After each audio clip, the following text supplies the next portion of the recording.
one after another citations of various Supreme Courts and High Courts. ஆனால் வந்து இப்போ ஒரு சுப்ரீம் கோர்ட் நீதி தீர்ப்புகள் முன் தீர்ப்புகளுடைய தோரணம்லாம் கட்ட போறது இல்லை. I am going to discuss with you about the significance of framing issues in civil suit, particularly civil suit. ஏன் இந்த டாபிக் நான் சூஸ் பண்ணேன்னா, சாதாரணமாக நமக்கு ஒரு விஷயம் புரிஞ்சுக்கணும். ப்ளீடிங்ஸ் எடுத்துக்கிட்டோன்னா ஒரு சிவில் ட்ரையலில் இருக்கக்கூடிய மேஜராக உள்ள 4 part. First bleeding, plaint. It is being prepared by an advocate. Next, return statement. It is also being prepared by an advocate. அதுக்கப்புறம் எக்ஸிபிட்ஸ் கொடுக்குறோம், எக்ஸிபிட் விசாரிக்கிறோம், விட்னஸ் விசாரிக்கிறோம். அதில் இருக்க PW1, 2, 3, 4, DW1, 2, 3, 4 எல்லாமே ப்ராடக்ட் ஆஃப் அன் அட்வொகேட். அப்படிதான் வச்சுக்கணும். Advocate மூலமாக தான் அது கோர்ட்டுக்கு வரக்கூடிய எல்லா பேப்பர்ஸும். ஸோ இதில் 2 விஷயம் மட்டும்தான் ஒரு சூட்டினுடைய நம்ம சிஏ போட்டு அப்பீல் கொடுத்தாலும் என்னமா இருக்கிற விஷயம் வந்து ரெண்டு விஷயம் தான் ஜுடிஷியல் சைட்ல இருந்து வரக்கூடிய ஜட்ஜஸ் சைட்ல இருந்து. ஒன்று வந்து இஷ்யூஸ், ரெண்டாவது வந்து ஜட்ஜ்மெண்ட். ஸோ பொதுவாக வந்து ஹவு டு ஃப்ரேம் இஷ்யூஸ், அப்புறம் judgment, how to write judgment. இந்த 2 விஷயம் வந்து எக்ஸாமுக்கு போகக்கூடிய ஆஸ்பிரன்ட்ஸுக்காக தயார் பண்ணக்கூடிய விஷயமா இருந்துட்டு இருக்கு. ஆனா நம்மளுடைய ஓரியன்டேஷன், இன்னைக்கு உள்ள ஓரியன்டேஷன், செக்ஷனுடைய ஓரியன்டேஷன் வந்து எக்ஸாமினேஷன் ஓரியன்டட் கிடையாது, ஜட்ஜஸுடைய பாயிண்ட் ஆஃப் வியூலையும் இல்லை. இஷ்யூஸ் ஃப்ரேமிங்கினுடைய சிக்னிஃபிகன்ஸ் ஒரு அட்வொகேட்டுடைய பாயிண்ட் ஆஃப் வியூல, அதுவும் பிராக்டிஸ் பண்ணக்கூடிய அட்வொகேட்டுடைய பாயிண்ட் ஆஃப் வியூல, ஒரு ட்ரையல் லாயருடைய பாயிண்ட் ஆஃப் வியூல அது என்ன விதமா முக்கியத்துவம் பெறுது. எதுக்காக இஷ்யூஸை நாம தெரிஞ்சுக்கணும். ஏன்னா அது அட்வொகேட் நம்ம ஒரு விஷயம் முடிவு பண்ணிட்டோம் ஏற்கனவே, நம்ம மைண்ட்ல இருக்கிறது, எல்லார் மைண்ட்லயுமே இருக்கிறது. இஷ்யூ ஃப்ரேம் பண்றது ஜட்ஜஸோட வேலை. அதுக்கு நமக்கு என்ன சம்பந்தம், இதுதான் நாம நினைக்கிறோம். நான் 1995 நான் என்ரோல் பண்ணப்போ முதல்ல என்னுடைய சீனியர் அட்வொகேட் வி சுவாமிநாதன் அப்படின்னு சொல்லி திருச்சியில அவங்க என்கிட்ட ஒரு பேப்பர் கொடுத்து, ஃபர்ஸ்ட் டே ரா அட்வொகேட் முதல்ல அன்னைக்கு தான் போறேன். பிரின்சிபல் சப்கோர்ட்ல எனக்கு ஒரு பேப்பர், ஒரு ஒயிட் பேப்பர் மட்டும் கொடுத்து அனுப்பிவிட்டாரு. ஈவன் அது கிரீன் ஷீட்ல கூட எழுதப்படலை. அதுல சார் அவருடைய கைப்படவே எழுதியிருந்தார், டிராஃப்ட் இஷ்யூஸ் அப்படின்னு இருந்தது. நீங்க அந்த சமயத்துலாம் பாத்தீங்கன்னா 1995 நான் பிராக்டிஸ்க்கு வந்த பொழுது ஸ்டேட்மெண்ட் ஃபைல் பண்ணதுக்கு பிறகு ஏற்கனவே ஒரு ஐஏ ஒன்று இருக்கும் 13(1)(2)ல. அந்த டாக்கெட்ல என்ன வரும்னா இஷ்யூஸ் அண்ட் என்கொயரி அப்படின்னு வரும். இது கிட்டத்தட்ட 1995 போட்ட சூட்டா இருந்தா 97 வரைக்கும் அப்படிதான் போயிட்டு இருக்கும். 93 போட்ட சூட்டா இருந்தா 2 வருஷத்துக்கான டாக்கெட்டை இன்னைக்கு எடுத்து பழைய கட்டு எடுத்து பாத்தீங்கன்னா இஷ்யூஸ் அண்ட் என்கொயரின்னு போயிட்டே இருக்கும். ஒன் டே இஷ்யூவை ஃப்ரேம் பண்ணிட்டு என்கொயரிக்கு அந்த ஐஏ வந்து க்ளோஸ் பண்ணிடுவாங்க. It becomes infructuous, trial is suit is right for ட்ரையல்னு போட்டு அந்த ஐஏ க்ளோஸ் பண்ணிட்டு இஷ்யூஸ் ஃப்ரேம் போடுவாங்க. ஆனா அந்த இஷ்யூஸ் ஃப்ரேம் பண்றதுக்கு கிட்டத்தட்ட 1 வருஷம் 2 வருஷம் அப்படியே இருக்கும். அந்த சமயத்துல தான் என்னுடைய ஆஃபீஸ்ல, என்னுடைய சீனியர் ஆஃபீஸ்ல வாங்கன்னா டிராஃப்ட் இஷ்யூஸ்னு ஒன்று கொடுப்பாங்க. கோர்ட்டுக்கு ஒரு டிராஃப்ட் இஷ்யூஸ். அது எதுக்காக நான் சார்ட்ட கேட்பேன், டிராஃப்ட் இஷ்யூஸ் எதுக்காக சார் கொடுக்குறேன். அப்பா அப்படியாவது ஒரு 2 வருஷத்துக்குள்ள எப்படியா இஷ்யூஸை ஃப்ரேம் பண்ண வச்சுக்கலாம்பா, அதுக்காக தான் இஷ்யூஸ் கொடுக்குறோம். இஷ்யூஸை கொடுத்துட்டோம், டிராஃப்ட் இஷ்யூன்னு ஒன்று கொடுத்தோம்னா அட்லீஸ்ட் உடனடியாக அது ஒரு டைம் ஃப்ரேம்குள்ள இஷ்யூஸை ஃப்ரேம் பண்ணிடுவாங்கல்ல, அதுக்காக தான் கொடுக்குறோம். We are ready for trial அப்படிங்கிறதுக்காக தான் நம்ம கொடுக்குறோம் அப்படின்னு சொல்லுவாங்க. ஸோ அந்த இஷ்யூஸ் ஃப்ரேம் பண்றதெல்லாம் வந்து எங்க ஆஃபீஸ்ல ஒரு டிராஃப்ட் இஷ்யூஸ்னு அந்த காலத்தில் நான் பார்த்துருக்கேன். இப்போ இஷ்யூஸ் பொறுத்த வரைக்கும் ஜட்ஜஸ் தான் ஃப்ரேம் பண்ணணுமா? உண்மையில அதில் அட்வொகேட்ஸ்க்கு ஒன்றும் ரோலே இல்லையா? இதுதான் எனக்கு முதல்ல அப்போ எழுந்த கேள்வி. இன்றைக்கு வரைக்கும் அதை நம்ம எல்லாருமே அப்படிதான் ஒதுக்கி வச்சிருக்கோம். இப்போ ஒரு கேஸினுடைய ஒரு ட்ரையல் நடக்கும் பொழுது அதனுடைய பெரும்பான்மையான பகுதி வழக்கறிஞருடைய கான்ட்ரிபியூஷன் தான் ரொம்ப அதிகம். இப்போ அந்த ப்ளீடிங்ஸ், எவிடன்ஸ், ஆர்குமெண்ட், இதுக்கு நடுவில் இஷ்யூஸ் ஃப்ரேம் பண்றோம். முதல்ல ஒரு பிளைண்ட் கொடுக்குறோம். பிளைண்ட் கொடுத்த உடனே சம்மன் சர்வ் ஆகுது.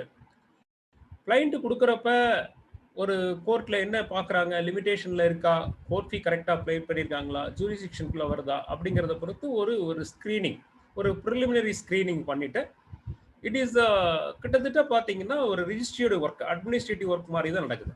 அதில் வந்து ஜட்ஜஸ்னுடைய ரோல் வந்து ஒரு ப்ரிலிமினரி ஸ்க்ரீனிங்னு சொல்லலாம். அவ்வளோதான் பண்ணிட்டு ஒரு சூட் நம்பர் ஆகிடும். நம்பர் ஆனதுக்கு பிறகு rest of the matters will be left to the defendant.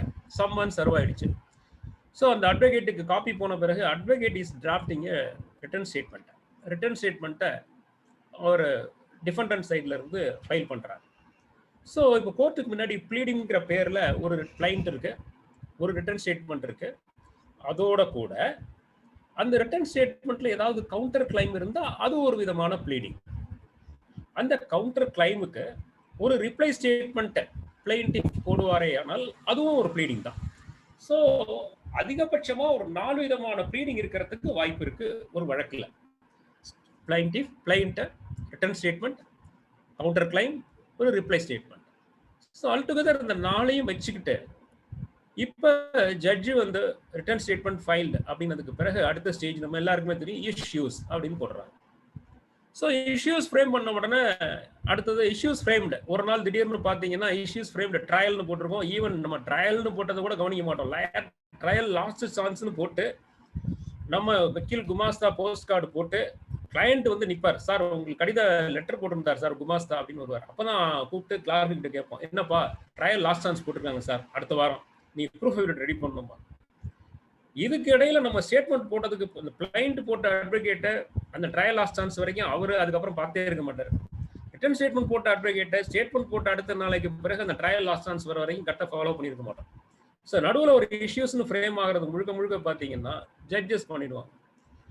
சரி, ஜட்ஜஸாவது வந்து ட்ரையல் ஃப்ரேம் பண்ணுறாங்களா அப்படின்னு பார்த்தா காலப்போக்கில் என்ன ஆயிடுச்சுன்னா, சூட்டை ஒரு மணி சூட்டுன்னு வச்சுக்கோங்களேன், வெதர் தி பிளைன்டிஃப் சூட் என்ன சூட்டுப்பா, ரெக்கவரி ஆஃப் மணி சூட்டை, whether the plaintiffs entitled to recovery of money, note சூட்டா, whether the suit is promissory note is supported by consideration. அதிகபட்சம் பார்த்தீங்கன்னா அது ஒன்று இருக்கும். பார்ட்டிஷனாக இருந்தால் whether the plaintiffs are entitled to relief of partition and what other reliefs. கிட்டத்தட்ட அவங்களுமே இஷ்யூஸ் எந்த அளவுக்கு கொண்டு போயாச்சுன்னா ஒரு என்ன சொல்றது, அது ஒரு சம்பிரதாயமாக மாறிவிட்டது, ஒரு ரிச்சுவலாக மாறிடுச்சு. அதுக்கப்புறம் பார்த்துக்கலாம், ட்ரையல் வருது, எவிடன்ஸ் இருக்கு, அதுக்கப்புறம் பார்த்துக்கலாம் அப்படின்னு சொல்லி முடிச்சிடுறாங்க. அதுக்கப்புறம் ட்ரையல் நடக்கும். ட்ரையல் நடக்கும்போது 4 ஜட்ஜு மாறிடுவாங்க.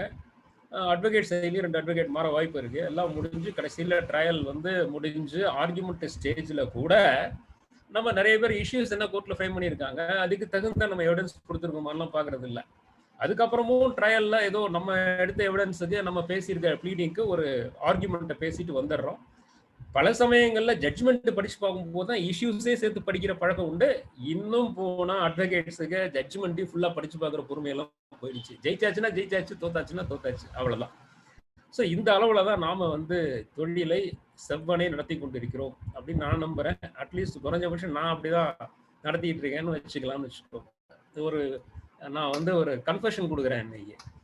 ஆனால் இஷ்யூஸ் ஃப்ரேம் பண்ணும்போது நாம் ரொம்ப கவனமாக இருக்கணும். நான் வந்து அப்படி நான் சொல்லியிருந்தாலும் கூட நான் இஷ்யூஸ் ஒவ்வொரு முறையும் ஃப்ரேம் பண்ண உடனே நான் நீதிமன்றத்தில் வாங்கி படித்து பார்க்கத்தான் பார்க்குறேன். அது இல்லாமல் நான் எப்போதும் எவிடன்ஸை நான் ட்ரையல்ஸ் கமெண்ட்ஸ் பண்ணுறதே இல்லை. அது ஒரு வழக்கமாக நான் வைத்துக் கொண்டிருக்கிறேன். ஏன் நம்ம வந்து இஷ்யூஸ் ஃப்ரேம் பண்ணும்போது நம்ம கவனமாக இருக்கணும் அப்படின்னா, பொதுவாக இஷ்யூஸ்ல நம்ம முதல்ல வந்து இஷ்யூஸ் பற்றி டீல் பண்ணக்கூடிய சிபிசி டீல் பண்ணுறது ஆர்டர் 14ல டீல் பண்ணுறாங்க. ஆர்டர் 14ல என்ன சொல்றாங்க அப்படின்னா, நான் ரொம்ப வெர்பலா அந்த செக்ஷனை வாசிக்கணும் அப்படின்னு நினைச்சு சொல்லுவேன்னா, ஒரு மெட்டீரியல் ப்ரொபோசிஷன் ஒன்று பிளைன்டிஃப் சைட்ல இருந்து ஒன்று கொடுக்கும் பொழுது, ஒரு லா சம்பந்தமோ ஒரு ஃபேக்ட்லையோ அடிப்படையிலையோ, சட்டத்தின் அடிப்படையிலையோ ஒரு பொருண்மையின் அடிப்படையிலையோ ஒரு மெட்டீரியல் ப்ரொபோசிஷன் ஒருத்தர் கொடுத்து அதை மறுத்து தன் தரப்புல இருந்து இந்த சட்டத்தின்படி அவர் வாதி கேட்பது தவறு அல்லது இந்த நிகழ்வின்படி வாதி கேட்பது தவறுன்னு ஒரு மெட்டீரியல் ப்ரொபோசிஷனை டிஃபெண்டன்ட் சைடில் வைக்கும் பொழுது இவர்களுக்கு இடையே ஏற்படக்கூடிய கருத்து வேறுபாடு ஒரு வித்தியாசம் வருது இல்லையா, அந்த வித்தியாசத்தை பொறுத்து இஷ்யூஸை 2 வகையா பிரிக்கிறாங்க மேஜரா. ஒன்று இஷ்யூஸ் ஃபேக்சுவல் இஷ்யூஸ், இன்னொன்று legal issues. Issues of law, issues of ஃபேக்ட்னு பிரிக்கிறாங்க. ஸோ இந்த issues of fact and issues of law, இது 2 விஷயத்துல நம்ம கவனமா இருக்கணும். அந்த இஷ்யூஸ் ஆஃப் லான்னு வரும்பொழுது பார்த்தீங்கன்னா 2 விஷயம் தான் நம்ம பார்க்க முடியும். ஒன்று, அந்த நீதிமன்றத்துக்கு ஜூரிஸ்டிக்ஷன் இருக்கா, இந்த நீதிமன்றத்துக்கு ஜூரிஸ்டிக்ஷன் இருக்கா இல்லையாங்கிறது மட்டும்தான் ஒரு விஷயம். இன்னொன்னு, ஏதேனும் சட்டத்தினால் தடை செய்யப்பட்டுள்ளதா இந்த வழக்கு, அதாவது அந்த வழக்கே போட முடியாது, ஏற்கனவே it is barred by a statute. உதாரணத்துக்கு ஒரு தமிழ்நாடு பப்ளிக் பிரிமிசஸ் ஆக்ட் இருக்கு, அதன் கீழே ஒரு அரசு அமைப்பு, உள்ளாட்சி அமைப்பு, ஒரு அரசு அமைப்பு ஒரு எவிக்ஷன் நோட்டீஸ் கொடுக்குறாங்க. அப்ப ஒரு பேர் இன்ஜெக்ஷன் சூட் போடுறதுக்கு அந்த ஆக்ட்லயே பார் இருக்கு, பார் ஆஃப் ஜூரிஸ்டிக்ஷன் இருக்கு.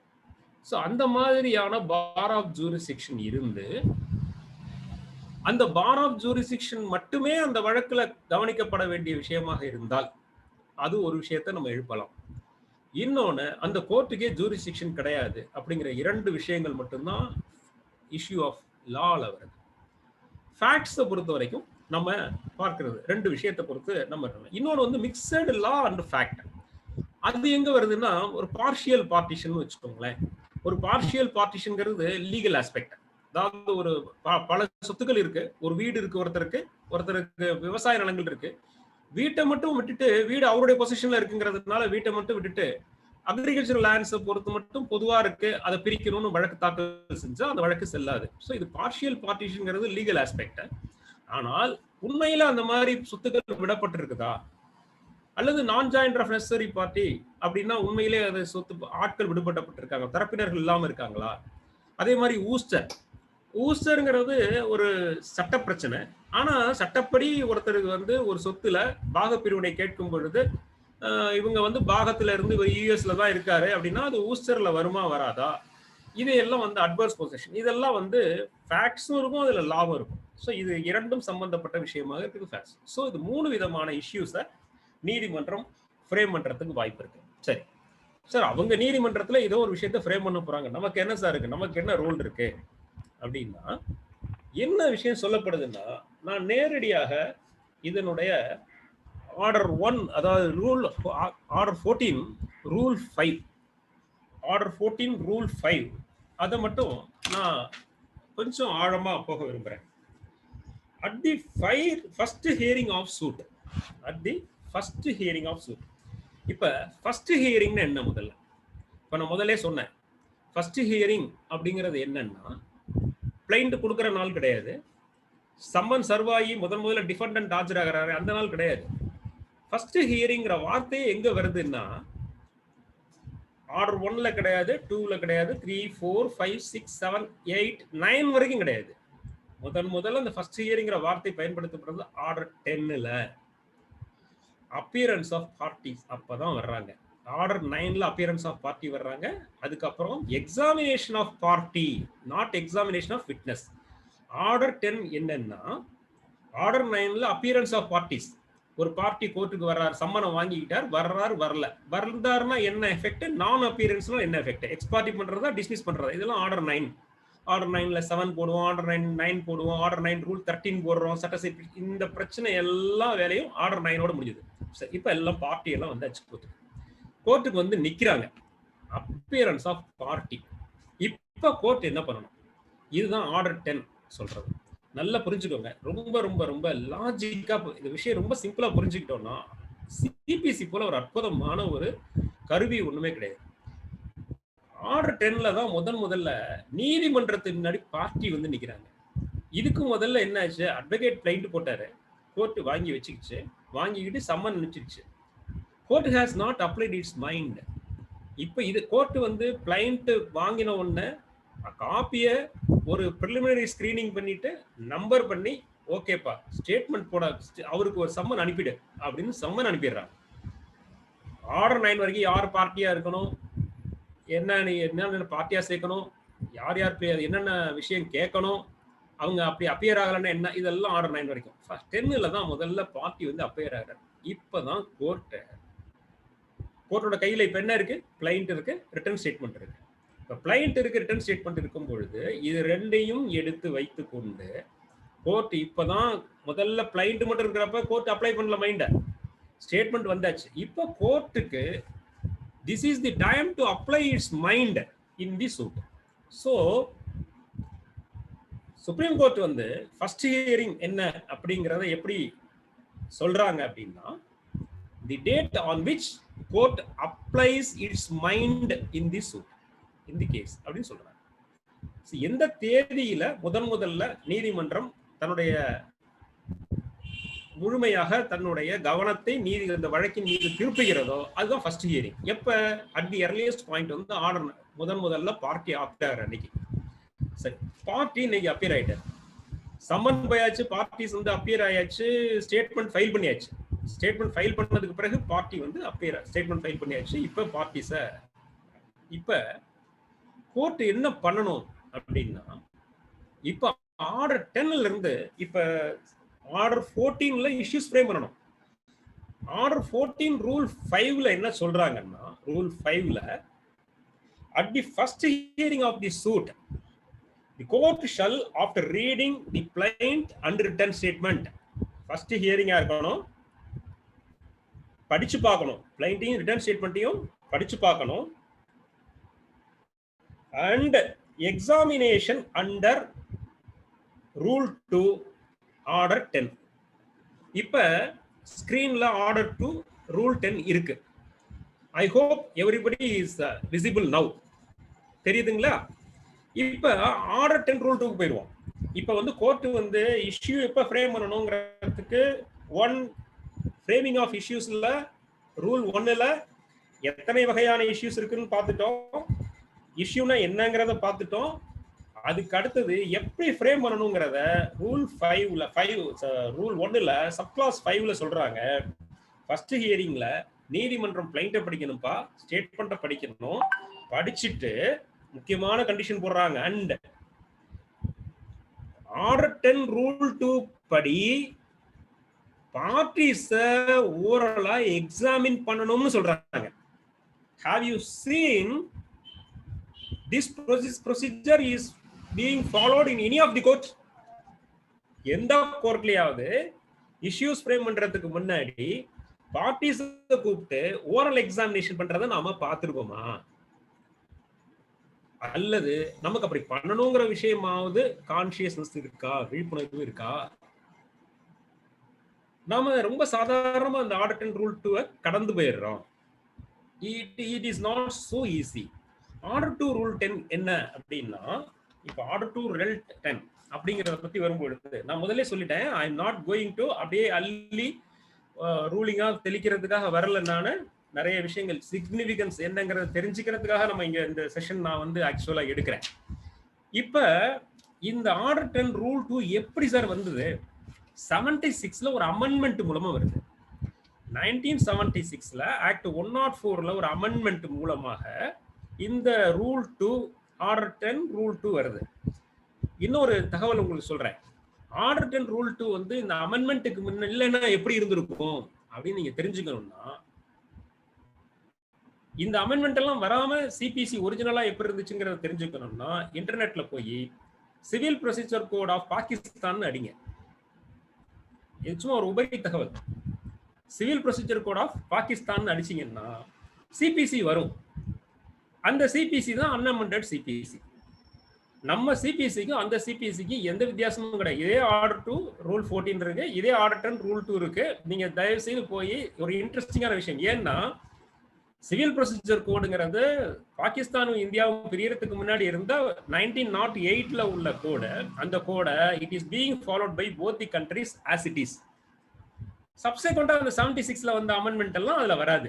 அதனால நீங்க ஒரிஜினல் சிபிசி பார்க்கணும்னா நீங்க நேரா பாகிஸ்தான் சிபிசில போய் பார்த்தீங்கன்னா ஒரிஜினலா எப்படி இருக்கு அப்படிங்கறத பார்த்துக்கலாம். ஓகே, இது சும்மா ஒரு இன்ட்ரெஸ்டிங்கான ஒரு ஃபீட்பேக்கா சொல்றேன். இப்போ ஆர்டர் 2 ரூல் 10ல என்ன சொல்றாங்க? அட் தி ஃபர்ஸ்ட் ஹியரிங் எப்ப ரெண்டு வந்தாச்சு. இப்போ என்ன சொல்லியிருக்காங்க? ஆர்டர் 14ல என்ன சொல்றாங்க? ரூல் 5ல ஆர்டர் 14 ரூல் 1 சப் கிளாஸ் 5ல என்ன சொல்றாங்க? நீங்க இஷ்யூ ஃப்ரேம் பண்றதுக்கு முன்னாடி கோர்ட்டுக்கு என்ன வேலை கொடுக்குறாங்க? பிளைண்ட்டை படிப்பா, ரிட்டன் ஸ்டேட்மெண்ட் படி, அதுக்கப்புறமா ஓரலா பார்ட்டிஸ் கூப்பிட்டு எக்ஸாமின் பண்ணுங்கிறாங்க. சரி, இப்ப இந்த ஆக்ட் எப்படி வந்தது அப்படின்னா, I request Babuji to go for report, then இதுக்கு வரலாம். அந்த commissions report 27th report of law commission report ஒன்று, 27வது லா கமிஷன் ரிப்போர்ட்ல என்ன பண்ணாங்கன்னா, எப்படி நீதி ரொம்ப எக்ஸ்பெடிஷியஸா எப்படி பல விஷயங்கள் செய்யலாம், எப்படி ரொம்ப ரொம்ப சீக்கிரமா நீதி எப்படி பரிபாலனம் செய்யறது அப்படிங்கிறதுக்காக ஒரு ரிப்போர்ட் பண்ணாங்க. லா கமிஷன் ஆஃப் இந்தியாவில இருந்து 1964 லா கமிஷன் ஆஃப் இந்தியா ஒரு ரிப்போர்ட் ஃபைல் பண்ணாங்க, 27வது ரிப்போர்ட். அந்த 27th ரிப்போர்ட்ல பேஜ் நம்பர் 13 and 14, அதுல பேஜ் நம்பர் 13 and 14 அதுல ரொம்ப ரொம்ப சிறப்பா நம்ம தெரிஞ்சுக்க வேண்டிய விஷயம் அது. ஆர்டர் 13 and 14ல page number 13 and 14 Babuji. 6, 7 please, 8, 9, 10, 11, 12, 13 please.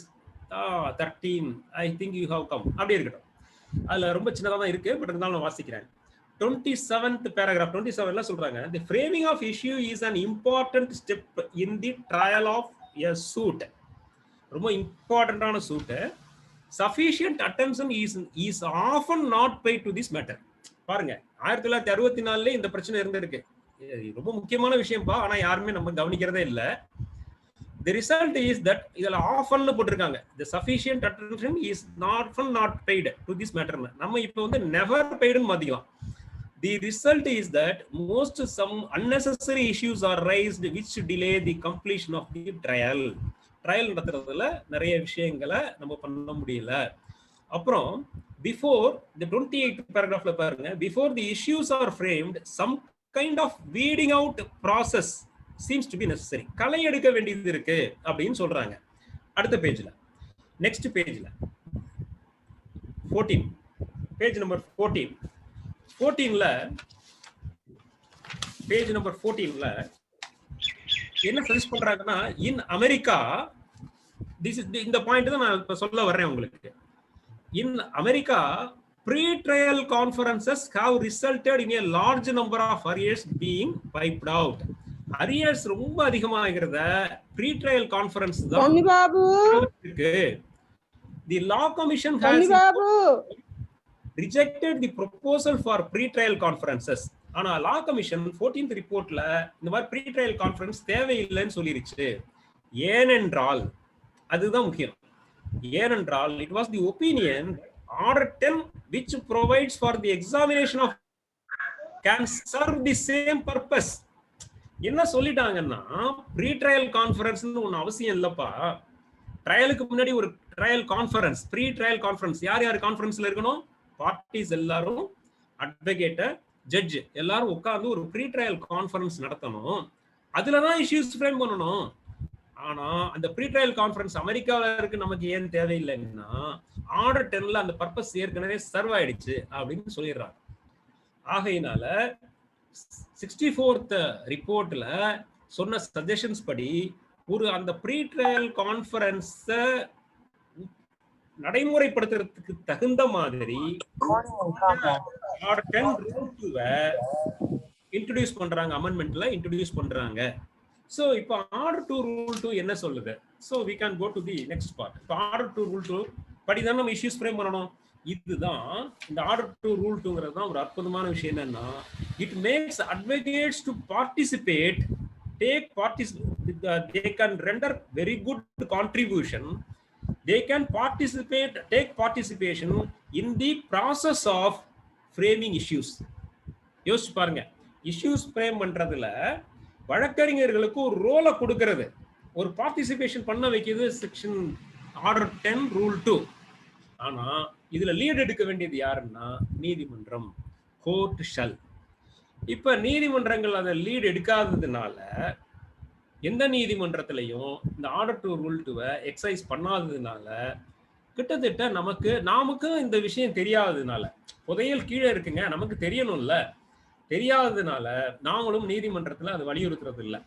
Parties எல்லாம் கூப்பிடுங்க, பிளைண்டிஃபை கூப்பிடுங்க, டிஃபெண்டன்ட்டை கூப்பிடுங்க, நாமளும் சொல்றது இல்லை. ஆகையினால இப்ப ஆர்டர் 10 ரூல் 2ல என்ன விஷயம், என்ன சொல்லப்பட்டிருக்கு அப்படின்னா, ஆர்டர் 10 ரூல் 2 இப்ப kindly post order 10 rule 2 G.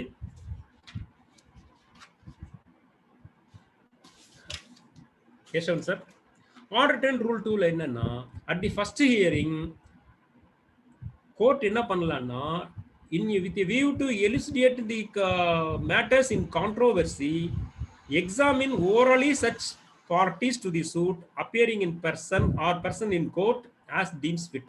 Parties வந்திருக்காங்கல்ல, இப்போ ஸ்டேட்மெண்ட்லாம் போட்டாங்க, 2 பேரும் அப்பியர் ஆக சொல்லி அவங்கள கூப்பிட்டு வச்சு கேட்கலாம். மே ஓரலி எக்ஸாம் எனி பர்சன், இது ரொம்ப முக்கியமான விஷயம், எனி பார்ட்டி இல்ல, எனி பர்சன். நீங்க ஒருவேளை சாட்சி லிஸ்ட் ஆஃப் விட்னஸஸ் கொடுக்குறீங்க இல்ல, இஷ்யூஸ் ஃப்ரேம் பண்றதுக்கு முன்னாடி ஈவன் அந்த விட்னஸஸ் கூப்பிட்டு கூட விசாரிக்கலாம். யாருக்கெல்லாம் ஏபிள் டு ஆன்சர், யாருக்கெல்லாம் மெட்டீரியல் கொஸ்டின் பத்தின விஷயங்கள் சொல்ல தெரியுமோ அவங்களுக்கு கூப்பிட்டு விசாரிக்கலாம். அன்னைக்கு மட்டும் இல்ல, சப்சிக்வெண்ட் ஈவெண்ட்ல ஹியரிங்ல கூட எனி பர்சன் எனி பார்ட்டியை கூப்பிட்டு விசாரிக்கிறதுக்கு கோர்ட்டுக்கு அதிகாரம் இருக்கு, அது பண்ணலாம். ஆனால் ஆர்டர் 10 ரூல் 2னுடைய கிளாஸ் ஃபர்ஸ்ட் 1A பாத்தீங்கன்னா, court shall orally examine the parties to the suit. டோட்டலா இந்த போர்ஷனையே ஸ்கிப் பண்ணிடுறாங்க கோர்ட்ல. நாமளும் அந்த அவேர்னஸ் இல்லாம நாமளும் அந்த பகுதியை விட்டுடுறோம். we are also not taking part in the process of framing the issues. சரி, இப்ப ஒரு சந்தேகம் வரலாம், சார் இப்போ பார்ட்டியை கூப்பிட்டு திடீர்னு விசாரிச்சு அவர் ஆமாமா அந்த ப்ராமிசரி நோட்ல நான் அப்புறம் தான் தயார் பண்ணேன்னு சொல்லிட்டு என்ன பண்றது, டிஃபெண்டன்ட் நம்மளை தாண்டிக்கிட்டு என் கையெழுத்து தான் சொல்லிவிட்டு என்ன பண்றது, போச்சு நமக்கு வட போச்சேன்னு ஆயிடும் கேஸ், என்ன பண்றது அப்படின்னா, அப்ப அந்த ஆர்டர் 10 ரூல் 2ல சொல்லக்கூடிய எவிடென்ஷியரி வேல்யூ என்ன? கூப்பிட்டு கேட்கறாங்க பார்ட்டிகிட்ட, அவங்க இன்னசென்ட்டா ஏதாவது சொல்லிடுறாங்க அப்படின்னா அதனுடைய வேல்யூ என்னன்னு சொன்னா, அதுக்கு ஆர்டர் 18ல விசாரிக்கிறாங்கல்ல, விட்னஸ் விசாரிக்கிறாங்கல்ல, ஆர்டர் 18ல தானே விசாரிக்கிறோம், கிராஸ் எக்ஸாமின் பண்றோம், அந்த விஷயம் எதுவுமே, அந்த மரியாதை எதுவும் ஆர்டர் 10 ரூல் 2க்கு கிடையாது. ஆர்டர் 10 ரூல் 2க்கு கிடையாது. இது சம்பந்தமா ஒரு வழக்கு விசாரணைக்கு வருது. என்ன கேஸ்னா, ஒரு சுவாரஸ்யமான வழக்கு, அதனால நான் ஷேர் பண்ணிக்கிறேன். ஒரு கம்பெனில சேல் அக்ரிமெண்ட் போடுறாங்க. சேல் அக்ரிமெண்ட் போட்டுட்டு மொத்த தொகையில 33 லட்சம் ரூபாய் சேல் அக்ரிமெண்ட், 9 லட்சம் ரூபாய் கேஷா கொடுக்குறாங்க, 24 லட்சம் ரூபாய் கேஷா கொடுக்குறாங்க, 9 லட்சம் ரூபாய் செக்கா கொடுக்குறாங்க. இதுக்கு அக்ரிமெண்ட் ஃபார் சேல் ஒன்று வருது. இப்போ இந்த அக்ரிமெண்ட் ஃபார் சேல் வந்த உடனே ரிட்டர்ன் ஸ்டேட்மெண்ட் ஃபைல் பண்ணியாச்சு. சூட் எதுக்காகனா ஸ்பெசிஃபிக் பர்ஃபார்மன்ஸ் கிடையாது, ஸ்பெசிஃபிக் பர்ஃபார்மன்ஸ் சூட் போடல, அதுக்கு பதிலாக அந்த அக்ரிமெண்ட் ஹோல்டர் என்ன பண்றாரு, ரீஃபண்ட் ஆஃப் மணிக்கு சூட்ட போடுறாரு. Suit for refund of money, 33 லட்சம் ரூபாய் திருப்பி கொடுத்துருப்பா, உன் சொத்தே எனக்கு வேண்டாம் அப்படின்னு சொல்லி கேஸ் போடுறாரு. அப்ப டிஃபெண்டன்டோட ரோல் இது என்னன்னா, இந்த 33 லட்சம் ரூபாய் நாங்க கடனே பணமே நாங்க வாங்கல, நாங்க கடனுக்காக பணம் கேட்டிருந்தோம், ஒரு 9 லட்சம் ரூபாய் செக்ல கொடுத்தது மட்டும்தான், மீதி 22 லட்சம் ரூபாய் கையில ரொக்கமா கொடுத்ததா சொல்றது பொய், நம்பர் 1. சோ பணமா கொடுத்தத மறுத்துட்டாங்க, செக்கா கொடுக்கறத ஒத்துக்கிட்டு ஒரு படி மேல போய் அந்த ஸ்டேட்மெண்ட்ல அந்த டிஃபெண்டன்ட் என்ன பண்றாரு, ரிட்டர்ன் ஸ்டேட்மெண்ட்ல கவுண்டர் கிளைம் கேட்கிறாரு. நல்லா புரிஞ்சுக்கோங்க, suit for recovery of money, அதுல ஒரு கவுண்டர் கிளைம் என்ன கேட்கிறாருன்னா, அந்த டாக்குமெண்ட் இருக்கு இல்லையா, அந்த 34 லட்சம் ரூபாய் கொடுத்ததாக ஒரு சேல் ரெசிப்ட் போட்டிருக்காங்கல்ல, அந்த sale agreement receipt, agreement come receipt, அந்த ரெசிப்ட் ஃபோர்ஜரி அப்படின்னு கோர்ட் டிக்ளேர் பண்ணணும் அப்படின்னு சொல்லி ஒரு கவுண்டர் கிளைம் அதுல போடுறாங்க.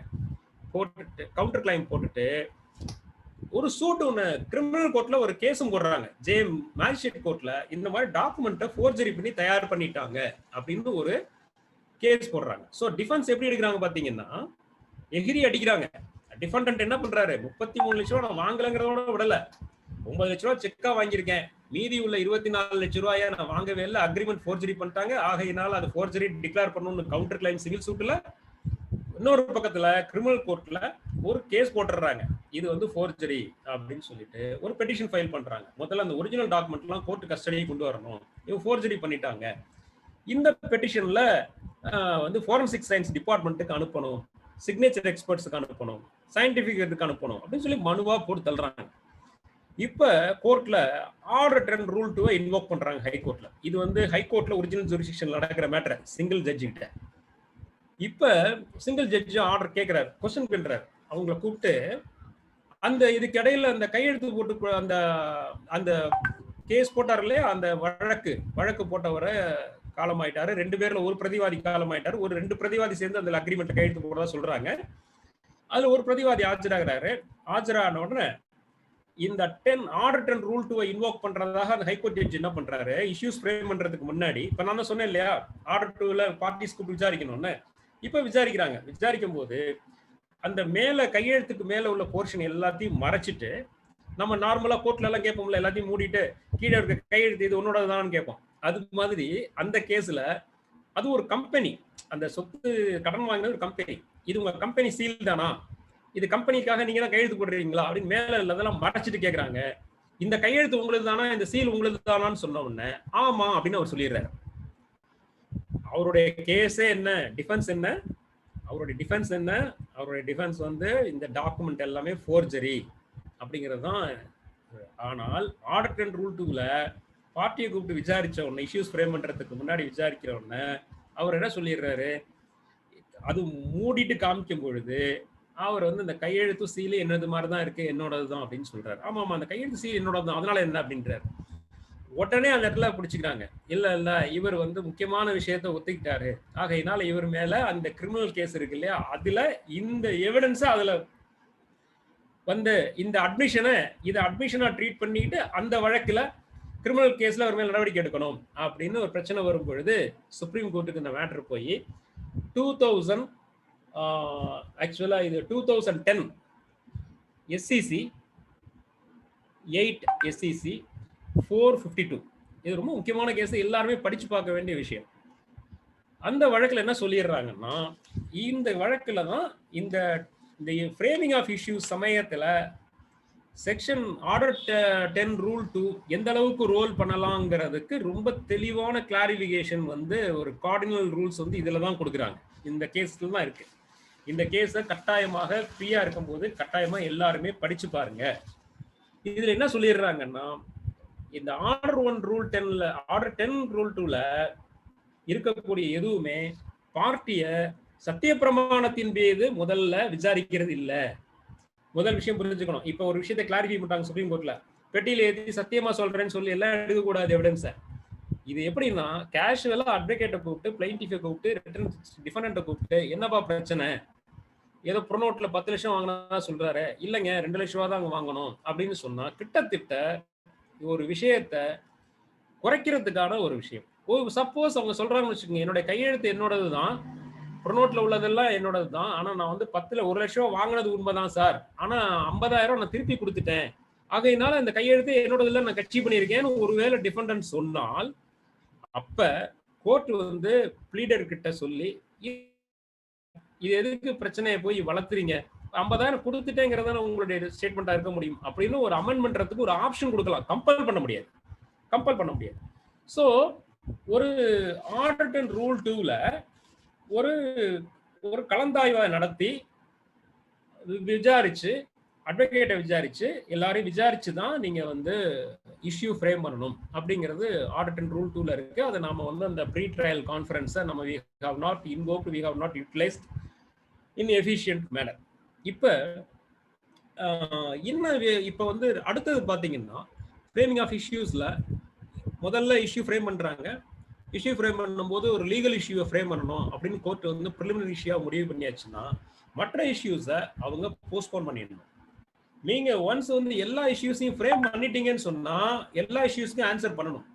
உதாரணமா நம்ம பல ஜட்ஜ்மெண்ட்ல பாத்தீங்கன்னா, ஒரு ஜட்ஜ்மெண்ட்ல நான் பார்த்திருக்கேன், ஒரு சூட்ல வந்து நான் ஜாயிண்டர் ஆஃப் நெசசரி பார்ட்டியா, whether the suit is bad for non joinder of necessary party, whether all the properties have been included in the suit, whether it is bad for the partial partition, எல்லாமே எடுத்துட்டு அந்த judge என்ன பண்றாரு, நான் joinder of necessary பார்ட்டியா இல்லையாங்கிறத முதல்ல முடிவு பண்றதுக்காக எடுத்துக்கிட்டு, இது நான் ஜாயிண்டர் ஆஃப் நெசசரி பார்ட்டின்னு நான் ஹோல்டு பண்றேன், ஆகையினால மற்ற இஷ்யூஸ்க்கு நான் ஆன்சர் பண்ணல அப்படின்னு சொல்லி சூட்டை டிஸ்மிஸ் பண்றேன். That cannot be done அப்படின்னு சொல்லி கோர்ட்ல சொல்றாங்க. என்னன்னா, all if issues have been framed on multiple issues, all the issues shall be answered. Once if ஒரு விஷயத்துல சட்டப்படியான ஒரு பிரச்சனை இருக்கு, ஃபேக்ட் ஆஃப் லால ஒரு விஷயம் இருக்குன்னா, அதை ப்ரிலிமினரி இஷ்யூ எடுத்துக்கிற பட்சத்துல மற்ற விஷயங்களை போஸ்ட்போன் பண்ணி வச்சுட்டு முதல்ல அந்த இஷ்யூஸை பொறுத்து மட்டும் நீங்க பண்ணணும். இப்ப அந்த மாதிரி பண்ணுவோம். நான் இப்பதான் சொன்னானே, நம்ம அந்த மாதிரி வரும்பொழுதுதான் நம்ம ரொம்ப கவனமா இருக்கணும். இப்ப நம்ம வந்து இஷ்யூஸ் ஃப்ரேம் பண்ணும்போது என்ன நம்ம கவனம் செலுத்துறதுனால நமக்கு என்ன லாபம் வருதுன்னா, ஒண்ணு முதல்ல ஆர்டர் 12 ரூல் 6ன்னு ஒண்ணு இருக்கு இல்லையா? அட்மிஷன்ஸ் இருக்கு பாருங்க. ஆர்டர் 12ல வந்து அட்மிஷன்ஸ் இருக்கு. அந்த அட்மிஷன்ஸ்லயே நமக்கு சில சமயங்கள்ல ஜட்ஜ்மெண்ட் கிடைக்க வாய்ப்பு இருக்கு. உதாரணத்துக்கு நான் ஒரு சூட் ஃபைல் பண்ணியிருந்தேன். Except due process of law நான் காலி பண்ணக்கூடாது. I am tenant filed a suit for bare injunction. அதுல என்ன சொல்றாங்கன்னா, எக்ஸப்ட் என்னை வந்து except due process of law I should not be evicted by the landlord சொல்றாங்க. ஸோ இந்த கேஸ்ல டிஃபெண்டன்ட் இஸ் தி லேண்ட்லார்ட்ங்கிறத நான் அட்மிட் பண்ணிக்கிறேன். That is admission. நான் வந்து டெனன்ட்னு சொல்றேன். இப்போ ரிட்டர்ன் ஸ்டேட்மெண்ட் அவர் ஃபைல் பண்றாரு. இது நடந்த கேஸே நான் சொல்றேன், என்னோட அனுபவத்தில் உள்ளதை சொல்றேன். ரிட்டர்ன் ஸ்டேட்மெண்ட்ல என்ன ஃபைல் பண்றாருன்னா, டெனன்சி அக்ரிமெண்ட்டை அவர் ஒத்துக்கிறார், ரேட் ஆஃப் ரெண்ட்டை ஒத்துக்கிறார், கமென்ஸ்மெண்ட் ஆஃப் ரெண்ட் டெனன்சியை ஒத்துக்கிறார், இன்னைக்கு தேதி வரைக்கும் அரியர்ஸ் ஆஃப் ரெண்ட் இல்லைன்னு ஒத்துக்கிறார். எல்லாத்தையும் ஒத்துக்கிட்டு, ஏன்னா எல்லாத்துக்கும் டாக்குமெண்ட் இருக்கு. ஏன்னா என்னுடைய கிளைண்ட் என்ன பண்ணியிருக்காரு, டெனன்ட்டை எல்லாத்தையும் அக்கௌண்ட்ல போட்டுருக்காரு, அக்ரிமெண்ட் இருக்கு, எல்லாமே இருக்கு பக்காவா. ஸோ எதையுமே அவங்களால டினை பண்ண முடியல. கடைசியில் என்ன சொல்றாரு, என்னோட ஓன் ஆக்குபேஷனுக்கு தேவைப்படுது அப்படின்னு கட்சி பண்றாரு.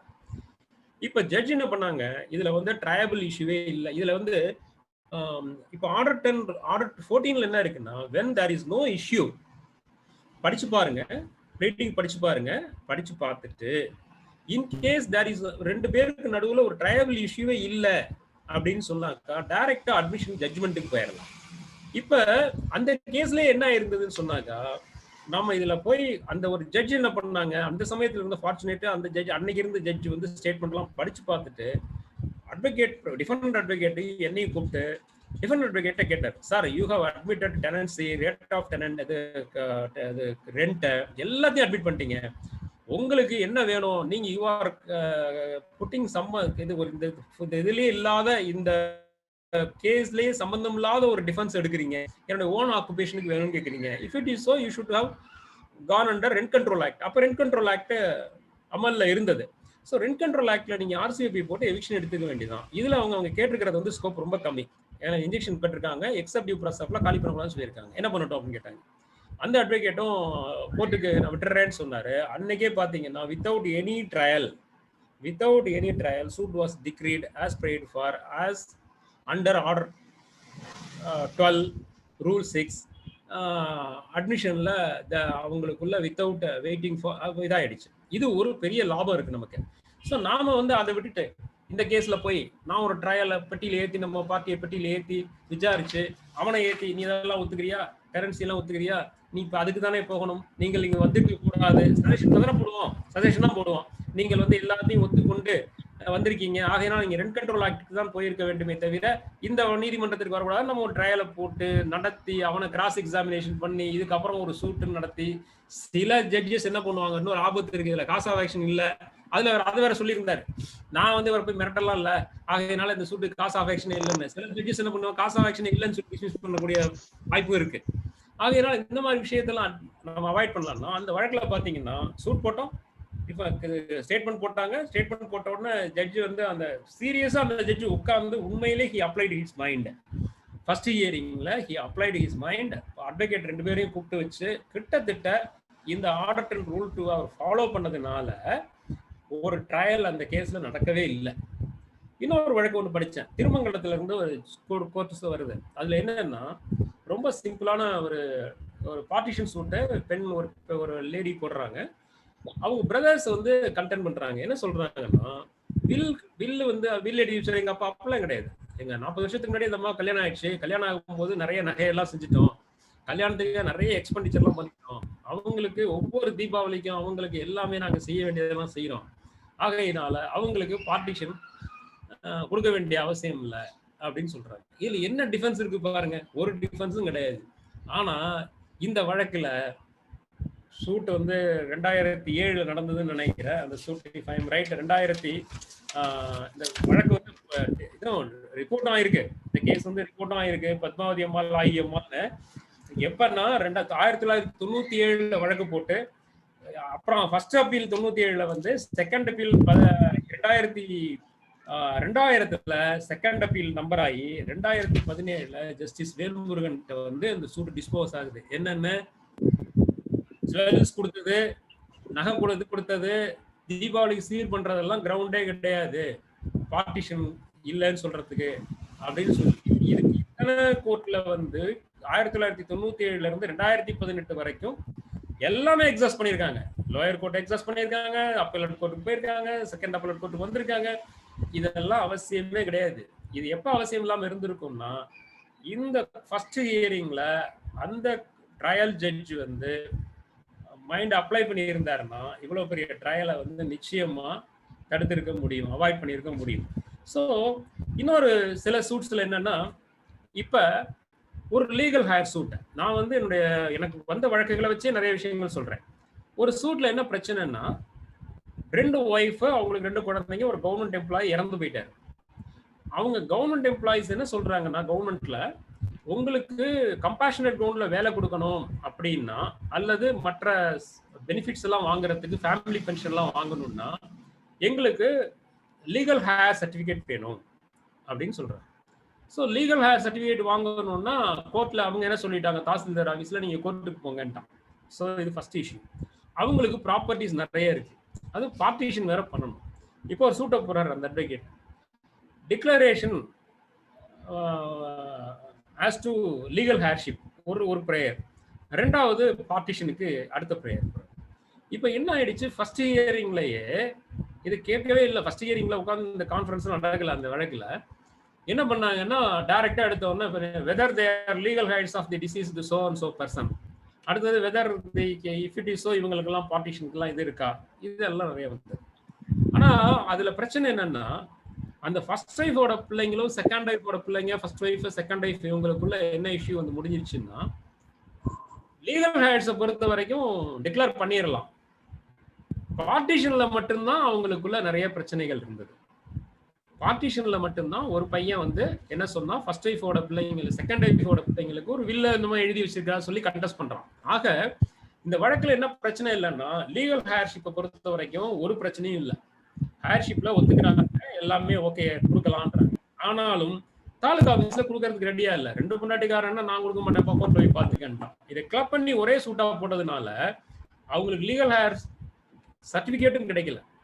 இப்ப இந்த ப்ரீ ட்ரையல் கான்ஃபரன்ஸ் நடந்தது, அந்த ஆர்டர் 10 ரூல் 2 எக்ஸசைஸ் பண்ணாலோ அல்லது அதுவே வேண்டாம், நாம கோர்ட்ல இந்த விஷயத்தை பொறுத்து சாதாரணமா நாம இது பேசினிருந்தாலோ, ஆர்டர் 2 ரூல் 6ல ரொம்ப தெளிவா இருக்கிறது, அட்மிட்டட் போர்ஷன் அட்மிஷன்ஸை பொறுத்த வரைக்கும் தனியா டிகிரி பண்ணலாம், ஜட்ஜ்மெண்ட் பாஸ் பண்ணலாம். ஸோ இந்த வழக்குல என்ன பண்ணிருக்க முடியும், அந்த இஷ்யூ ஃப்ரேம் பண்ணி அந்த அட்மிஷன்ல நாம ஒரு டிகிரியை வாங்கியிருக்க முடியும். அந்த அந்த போர்ஷனை பொறுத்து மாற்று. அந்த மீறி பார்ட்டிஷனை பொறுத்த வரைக்கும் whether the so and so person such a defendant has got a will in his favor, whether that will is valid or notங்கிறதுல அடுத்த இஷ்யூ.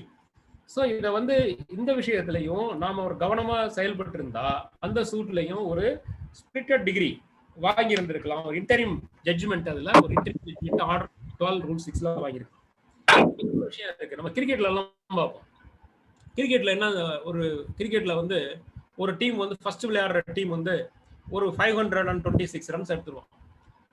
அடுத்தது சேசிங் டீம் ஃபர்ஸ்ட் இன்னிங்ஸ்ல 5 டெஸ்ட் மேட்ச்ல, நான் சொல்றேன் I am talking about test match. இப்போ second விளையாடுற டீம்ல என்ன பண்ணுவாங்கன்னா ஒரு 110 ரன் அடிப்போம். இப்போ கிரிக்கெட் தெரிஞ்சவங்களுக்கு தெரியும், அடுத்து செகண்ட் இன்னிங்ஸ் வந்து ஃபர்ஸ்ட் டீம் விளையாடணுமா வேண்டாமா, விளையாடணுமா வேண்டாமான்னா அதுல ஒரு ஃபாலோ ஆன் ஒன்று இருக்கு. என்ன ஃபாலோ ஆன், எதுக்காக ஃபாலோ ஆனா, அவன் வந்து மினிமம் ஸ்கோர் கூட அவங்க அடிக்கல, ஆகையினால இந்த 500ஐயே 2 இன்னிங்ஸ்லயும் சேர்த்து பண்ணுவாங்களோ என்னமோ தெரியாது, ஆகையினால அங்க ஒரு ஃபாலோ ஆன் ஒரு சிஸ்டம் பண்ணிருக்காங்க. அது மாதிரி ஆர்டர் 18 ரூல் 1 அப்படின்னு ஒண்ணு இருக்கு, கிட்டத்தட்ட அது கிரிக்கெட்ல உள்ள ஃபாலோ ஆன் மாதிரிங்க. ஆர்டர் 18 ரூல் 1ல எல்லா வழக்குலையும் நம்ம என்ன பண்றோம்னா, வாதி வழக்க போட்டாச்சுன்னா வாதி தான் விசாரிக்கணும், எந்த யார் உள்ளே போறது இல்லை. இப்போ சூட் ஆன் ப்ராமிசர் மட்டும் வச்சுக்கோங்களேன், ஒரு சிம்பிளான உதாரணமே எடுத்துக்கோம். அதுல வந்து டிஃபென்ஸ் என்னன்னா ரொம்ப சிம்பிளான விஷயம், 1 லட்சம் ரூபா நான் வாங்கினேன், ஆனா 50,000 ரூபாய் திருப்பி கொடுத்துட்டேன். அல்லது என்டையர் அமௌண்ட்டையும் கொடுத்துட்டேன், ஒரு ப்ராமிசரி நோட்டை வைத்துக்கொண்டு அப்புறம் தெரிகிறேன் இப்பறம் இதெல்லாம் பார்த்தீங்கன்னா லோக்கல் கோர்ட்ல நிறைய இந்த எவிடன்ஸ் எல்லாம் டிஃபென்ஸ் எல்லாம் இருக்கும். இந்த டிஃபென்ஸ் எல்லாம் எடுப்பாங்களான்னு நினைக்கலாம். ஆனா இந்த டிஃபென்ஸ் எல்லாம் எங்க ஊர்ல ரொம்ப சாதாரணமா இன்னைக்கு நிறைய அதுக்குன்னு சில நம்ம வழக்கறிஞர் கற்றறிந்த வழக்கறிஞர்லாம் இருக்காங்க. அவங்க என்ன எடுத்துப்பாங்கன்னா, ஒரு அட்வொகேட் இருக்காரு, அவர் லாங்குவேஜ் தான், நான் வந்து பணத்தை சாட்சிகள் முன்னிலையில் இத்தனாம் தேதி என்று கொடுத்து விட்டேன், ஊர் பஞ்சாயத்து நாட்டாமைக்காரரை வைத்து இத்தனாம் தேதி அன்னைக்கு இவ்வளவு ரூபாயாக பணம் கொடுத்து விட்டேன், முழு பணமும் கொடுத்து தீர்த்து விட்ட பொழுதும் வாதி வந்து புறநோட்டை திருப்பி கேட்ட பொழுது அப்புறம் தருகிறேன் இப்புறம் தருகிறேன் என்று காலம் தாழ்த்தி வந்தார், பின்பு தரவே இல்லை, தற்போது வழக்க போட்டுவிட்டார். இப்படிதான் இருக்கும். இப்ப இந்த கேஸ்ல வந்து whether plaintiff is entitled for recovery of money under promissory note no, whether the promissory note is supported by consideration no, issue frame பண்ணிட்டு இருந்தா வழக்கமா ஒரு ஃப்ரேம் பண்ணி தூக்கி போட்டுறாங்கன்னு வச்சுக்கோங்க. இதுல என்ன பிரயோஜனம் இல்ல. சூட் என்கொயரிக்கு வரும்போது நம்மளும் முதல்ல இருந்து ட்ரையல் ஆரம்பிப்போம் இல்லையா? ஆனா நான் இப்ப இந்த ஃபாலோ ஆன் மெத்தட் மாதிரி தான் நமக்கு ஒரு பெரிய லாபம் இருக்கு. இதுல என்னன்னா, இதுல டிஃபெண்டன்ட்டை ப்ளே பண்ண சொல்லணும். டிஃபெண்டன்ட்டை கூப்பிட்டு அப்ப நான் வந்து எல்லாமே ஒத்துக்கிட்டோம், நான் சொன்ன ப்ராமிசர் நோட்டீஸ் ட்ரூ, கையெழுத்து போட்டாச்சு, பணம் வாங்கினது எல்லாத்தையும் ஒத்துக்கிட்டதுக்கு பிறகு நாம என்ன விஷயத்த போய் அதுல எவிடன்ஸ் எடுக்கிறதுக்கு என்ன இருக்கு? ஸோ முதல்ல அதனாலதான் ஆர்டர் 18 ரூல் 1ல ரைட் டு பிகின் அப்படின்னு இருக்கு. ஆர்டர் 18 ரூல் 1ல ரைட் டு பிகின். எப்ப வந்து வாதி சொன்ன விஷயங்களை ஏற்றுக்கொண்டு பிரதிவாதி வேறு ஒரு கட்சி செய்கிறாரோ அப்ப பிரதிவாதி அந்த வழக்கை அவர் தான் நடத்தணும். இப்ப என்ன பண்ணணும்? இப்ப இஷ்யூ என்னவா இருக்கணும்? whether the defendant has discharged the amount as claimed in the written statement. அதுதான் இருக்கணும். திரும்ப நீங்க வழக்கமா ஸ்டீரியோடைப்டா வந்து ப்ரொனோட் வந்து உண்மையா பொய்யா அதுல இருக்கான்னு சொல்றதுல ஒரு பிரயோஜனமும் இல்லை. ரைட் டு பிகின்ல என்ன இருக்கு? the plaintiff has right to begin unless the plaintiff admits. எப்ப அவர் plaintiff பிகின் பண்ணுவாருன்னா unless the defendant admits the facts alleged by the plaintiff. plaintiff சொன்ன விஷயங்களை ஒத்துக்காத பட்சத்துல தான் plaintiff ஆரம்பிக்கணும்.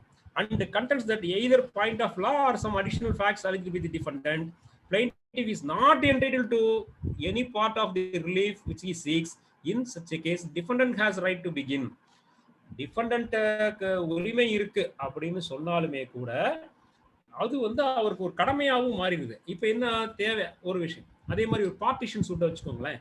பார்ட்டிஷன் சூட்ல ஒரு சூட் போடுறாங்க. பார்ட்டிஷன் சூட்ல ஒரே ஒரு அப்பா, ரெண்டு பிரதர்ஸ் இருக்காங்க, ரெண்டு சிஸ்டர்ஸ் இருக்காங்க. இப்ப வந்து சிஸ்டர்ஸ் வந்து சூட் போடுறாங்க.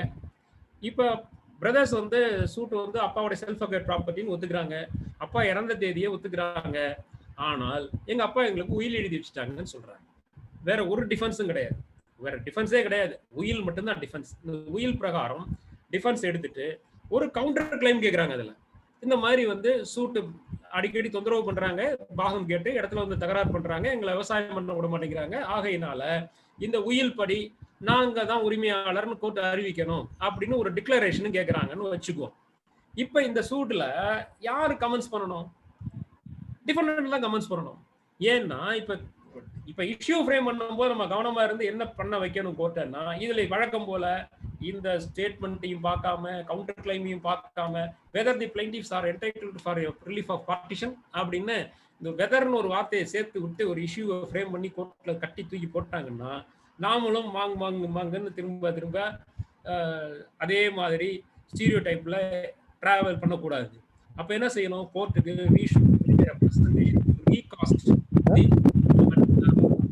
இஷ்யூஸ். ஏன்னா இதே ஆர்டர் 14ல உங்களுக்கு கோர்ட் பார்த்து எப்பொழுது வேண்டுமானாலும் இஷ்யூஸை வந்து அமெண்ட் பண்ணலாம், ரீகாஸ்ட் பண்ணலாம், ஸ்ட்ரைக் அவுட் பண்ணலாம். இதுக்கான அதிகாரம் கோர்ட்டுக்கு உண்டு. கோர்ட்டு தானாகவோ அல்லது ஆன் பெட்டிஷனோ அந்த விஷயத்தை செய்யலாம். ஸோ நாம வந்து இது என்ன செய்யலாம்னா, இந்த மனுவை நம்ம என்ன பண்ணணும்? இப்ப கோர்ட்டுக்கு வரும்போது நாம உடனே ப்ரூஃப் ஆஃப் ஐடென்டிட்டி அடிச்சுட்டு போய் நிக்க கூடாது. அப்ப நம்ம என்ன சொன்னோம், ஜட்ஜி கிட்ட நீங்க வந்து ரீகாஸ்ட் பண்ணுங்க, இதுல என்ன இருக்கணும் அப்படின்னா whether the first defendant the will dated so and so as alleged by said to have been executed in favor of the defendant is valid, true, whether it is legally attested as required under லா, இந்த விஷயத்தெல்லாம் போட்டு இதெல்லாம் அவர் prove பண்ணணும். இப்ப அவர் வந்து இந்த விஷயத்தை prove பண்ணி அவருக்கு ஒரு டிக்ளரேஷன் கிடைச்சாச்சுன்னா ஆட்டோமேட்டிக்கா பார்ட்டிஷன் ஃபெயில். இன்கேஸ் அந்த அவரால் ப்ரூவ் பண்ண முடியலன்னா ஆட்டோமேட்டிக்கா நமக்கு பார்ட்டிஷன் கிடைக்கும். ஸோ இப்போ பார்ட்டிஷன் கிடைக்கிறதுல வழியில நிக்கிற ஒரே ஒரு விஷயம் உயில் தான். அந்த உயிலை கிளைம் பண்றது யாரு? டிஃபெண்டன்ட். ஸோ இப்போ இந்த மாதிரி சர்க்கம்ஸ்டன்சஸ்லையும் நாம பண்ணும் பொழுது ரைட் டு பிகின் அப்படிங்கிற ஒரு விஷயத்த இங்கிருந்து அங்க நாம ஷிஃப்ட் பண்ண வைக்க முடியும். எல்லா வழக்கிலையும் வாதியே ஆரம்பிக்கிறதுங்கிறத நாம ஒரு விஷயமா வச்சுக்காம பிரதிவாதியை ஆரம்பிக்க வைக்க முடியும். ஸோ இப்போ நான் ஐ திங்க் நான் வந்து கிட்டத்தட்ட டைம் முடிய போகுதுன்னு நினைக்கிறேன். இப்போ நான் சொல்ற இப்போ வந்து சிக்னிஃபிகன்ஸ் ஆஃப் ஃப்ரேமிங் ஆஃப் இஷ்யூஸ்ல நாம ரொம்ப கவனமா இருக்கணும். நமக்கு ஒரு ரோல் சட்டத்துல கொடுக்கப்பட்டிருக்கு. அந்த ரோலை நாம கரெக்டா பண்றதன் மூலமாக நாம இந்த 12(6) ஒரு கேஸை வந்து முழுமையான சில இஷ்யூஸை வீட் அவுட் பண்ணிருக்கலாம், கரெக்டா இஷ்யூஸை ரீகாஸ்ட் பண்ணிக்கலாம், ஒரு வழக்கை 2ஆ பிரிச்சு வேணுங்கிற பரிகாரத்தை முன்கூட்டி வாங்கிக்க முடியும். அதே போல முழு பரிகாரத்தையுமே கூட ஒரு அட்மிஷன்ல ஏற்படக்கூடிய ஜட்ஜ்மெண்டா நம்ம வாங்கிக்க முடியும். அல்லது யார் இந்த வழக்கை துவக்கணுங்கிற விஷயத்தையும் இந்த இஷ்யூஸை காஸ்ட் பண்றது மூலமா தான் முடிவு செய்ய முடியும். ஸோ இவ்வளவு விஷயங்கள் இந்த இஷ்யூஸை பொறுத்த வரைக்கும் நாம கான்சென்ட்ரேட் பண்றது மூலமாக நம்ம இந்த இவ்வளவு பலன்களை நம்மால் அடைய முடியும். ஆக இந்த இஷ்யூஸ் ஃப்ரேம் பண்றதுங்கிறது ஏதோ விஷயமா, நாம ஜட்ஜஸ்க்கான விஷயமா, அது நீதிமன்றம் மட்டுமே செய்ய வேண்டிய பணியாக நாம் நினைக்க வேண்டியதில்லை. நிச்சயமாக நாமும் அதுல செய்யணும். இப்ப நிறைய இந்த மாதிரி நிறைய விஷயங்கள், உதாரணங்கள் நிறைய சொல்லலாம், நிறைய சைட்டேஷன்ஸ் கொடுக்கலாம். இது நான் வந்து கான்சென்ட்ரேட் பண்ண வேண்டிய விஷயமா நினைச்சதுன்னா சிக்னிஃபிகன்ஸ் ஆஃப் அட்மிஷன், இது ஃப்ரேமிங் ஆஃப் இஷ்யூஸ். அதுல அட்வொகேட்ஸோட ரோல் என்ன, இதுல நான் மேக்ஸிமம் எல்லாமே கவர் பண்ணியிருக்கேன் நினைக்கிறேன். ப்ரொவிஷன்ஸ் படி பார்த்தீங்கன்னா ஆர்டர் 12. இப்போ now I am coming to the provisions. ப்ரொவிஷன்ஸ்ல என்ன சொல்லியிருக்காங்களோ அதை நான் ஃபுல்லா கவர் பண்ணியிருக்கேனாங்கிறத செக் பண்ணிக்கிறதுக்காக நான் ஆர்டர் 14, அந்த ஆர்டர் 14ல பார்த்தீங்கன்னா two kinds of issues, fact and law. First ஹியரிங்ல அதை செட்டில் பண்ணணும். ஆர்டர் 14 ரூல் 1 சப்கிளாஸ் 6ல தான் நான் சொன்ன அந்த விஷயம் இருக்கு. Nothing in this rule requires court to frame or record issues.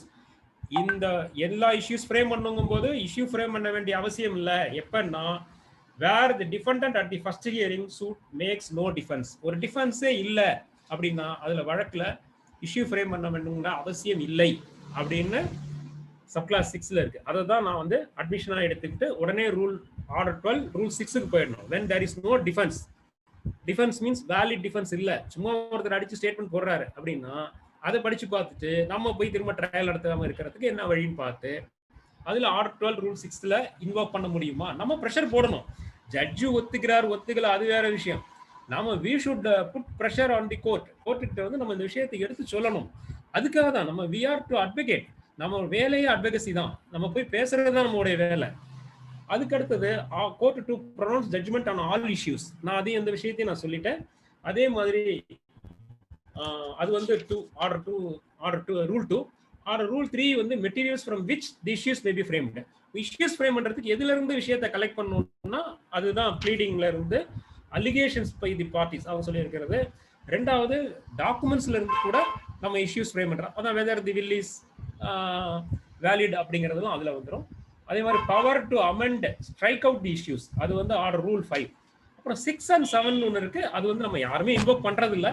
அது எப்படின்னா ரெண்டு பேர் சேர்ந்து ஒரு அக்ரிமெண்ட் போட்டு கோர்ட்டுக்கே ஒரு அக்ரிமெண்ட் பேர்ல ஒரு இஷ்யூஸ் ஃப்ரேம் பண்ணி கொடுக்கலாம். எங்களுக்கு இந்த பிரச்சனையை மட்டும் முடிச்சு கொடுங்க, இதுதான் நாங்க எதிர்பார்க்குற இஷ்யூஸ் அப்படின்னு சொல்லி கொடுக்கலாம். அது இந்த டைம் பீயிங் சொல்லலாம், இந்த முதல்ல இந்த இஷ்யூ எங்களுக்கு டிசிஷன் கொடுங்க, அதுக்கப்புறம் இதை டிசிஷன் கொடுங்க அப்படின்னு சொல்லி ஒரு அக்ரிமெண்ட் பேசிஸ்ல கூட ஆர்டர் 6 ரூல் 7 இருக்கு. அது வந்து கிட்டத்தட்ட பாத்தீங்கன்னா நான் எல்லா புக்லையும் பார்த்தா அதுல சைட்டேஷனே வரல. அப்படின்னு என்ன அர்த்தம்னா அது அப்படியே தூங்கிட்டு இருக்கு, யாருமே அதை வந்து பெருசா இன்வோக் பண்ணலன்னு அர்த்தம். ஆர்டர் 10 ரூல் 1மே அப்படிதான் இருக்கு, கிட்டத்தட்ட அதுவும் தூக்க நிலையில தான் இருக்கு, அதையும் யாருமே பயன்படுத்தல, அந்த ஒரு ஜட்ஜ்மெண்ட் மட்டும்தான் இருக்கு. ஸோ ஆர்டர் 10 ரூல் 1 வந்து ஒரு ஆபத்தான கருவி அல்ல, முதல் விஷயம் நம்ம தெரிஞ்சுக்கணும். ஆர்டர் 10 ரூல் 2ங்கிறதுல நம்ம கிளையண்ட் ஏதாவது உளறி கொட்டிட்டா கூட அதை வந்து கோர்ட் எடுத்துக்க கூடாதுன்னு ரொம்ப தெளிவா சொல்லியிருக்காங்க. அதை வந்து அதுல ஒரு முக்கியமான விஷயம் வந்து அதை வந்து கோர்ட் வந்து இன்ஃப்ளூயன்ஸ் ஆகக்கூடாதுன்னு சொல்லியிருக்காங்க. கோர்ட் வந்து ஒருத்தர் வந்து சொல்றாரு, ஆமாங்க எங்க அண்ணன் ஒரு வில் இருக்கிறதா சொன்னாரு, எங்க அப்பா ஒரு உயில் எழுதி வச்சதா சொன்னாரு, நான் பார்த்தது இல்லைன்னு சொன்னா கூட ஆமா உயில் இருக்குன்னு சொல்லிட்டாரு, அவரே ஒத்துக்கிட்டாருன்னு சொல்லி அதை இன்ஃப்ளூயன்ஸ் பண்ணக்கூடாதுன்னு சொல்றாங்க. ஆனால் என்னுடைய இதுல வந்து பாத்தீங்கன்னா ஜுடிஷியல் இன்ஃப்ளூயன்ஸ் ஆகலாம் வாய்ப்பே கிடையாது. ஏன்னா இஷ்யூஸ் ஃப்ரேம் பண்ண போகும்போது ஜட்ஜ்மெண்ட் சொல்றதுக்கு நடுவில் ஒரு ஜட்ஜ் நிச்சயமா இருக்க மாட்டாங்க, பெரும்பாலும் மாறிடுவாங்க. அதனால ரொம்ப இன்ஃப்ளூயன்ஸ் எல்லாம் ஆகிறதுக்கு சான்ஸ் இல்லை. ஆர்டர் 10 ரூல் 2 நம்ம இன்வோக் பண்ணலன்னா கூட அட்லீஸ்ட் நாம வந்து தனிப்பட்ட முறையில ஒரு கோர்ட்ல வந்து ரிட்டன் ஸ்டேட்மெண்ட் ஆப்போசிட் பார்ட்டி கொடுத்த உடனே நாம வந்து ஒரு பேரலா ஒர்க் பண்ணணும். நம்ம போட்ட கிளையண்ட்டுக்கு எதிர் பார்ட்டி என்ன ஸ்டேட்மெண்ட் போட்டிருக்காங்க அப்படிங்கிறத பார்த்து நாம ஒரு ரிட்டன் ஸ்டேட் நாம ஒரு இஷ்யூஸ் ஃப்ரேம் பண்றதுக்கு ட்ரை பண்ணணும். அந்த இஷ்யூவும் கோர்ட்ல பண்ணியிருக்கிற இஷ்யூவும் கரெக்டா இருக்கான்னு செக் பண்ணணும். இந்த வேலையை செஞ்சாலே நாம வந்து ஒரு கோர்ட்ல வந்து ஷேப் பண்ணலாம். இந்த இப்படியாக ஒரு சிக்னிபிகன்ஸ் என்னன்னா, முதல்ல நீதிமன்றம் வந்து சரியா வேலை கரெக்டா தான் போயிட்டு இருக்காங்களா, கரெக்டான ட்ராக்ல தான் போயிட்டு இருக்காங்களா, முடிச்சிருக்காங்களா, அப்ளை தன்னுடைய மைண்ட் அப்ளை பண்ணிருக்காங்கிறத இஷ்யூஸ் படிச்சு பார்த்தா தெரிஞ்சிடும். ஆகையினால அவங்களை எழுப்பி விடுறதுக்கு தட்டி விடுறதுக்கும் அது யூஸ் ஆகும். அதே போல தேவையில்லாத இஷ்யூஸ் வராமல் இருக்கிறதுக்கு யூஸ் ஆகும். ரெண்டாவது, நாமளும் அந்த இஷ்யூக்கு தகுந்த மாதிரி நாமளும் ட்ரையலை நடத்திட்டு போயிடலாம். இந்த இஷ்யூக்கு பதில் சொல்றது மாதிரியே நம்மளுடைய எவிடன்ஸை, அதுக்கான டாக்குமெண்ட்ஸை கலெக்ட் பண்றது அப்படின்னு நம்மளும் ரொம்ப ஃபோக்கஸிங்கா வழக்கு நடத்திட முடியும். So these are all the significance of framing on issues. நான் இப்போ வழக்கம் போல நிறைய ரூலிங்லாம் எதுவுமே தரல அப்படின்னா அந்த குற்றம் வந்துடக்கூடாது, அவச்சொல் வந்துடக்கூடாதுங்கிறதுக்காக நானும் சில ரூலிங்லாம் கொடுக்குறேன், குறிச்சிக்கலாம் தயவு செய்து. இதுல வந்து ரொம்ப அற்புதமான ஒரு ஜட்ஜ்மெண்ட் இருக்குங்க.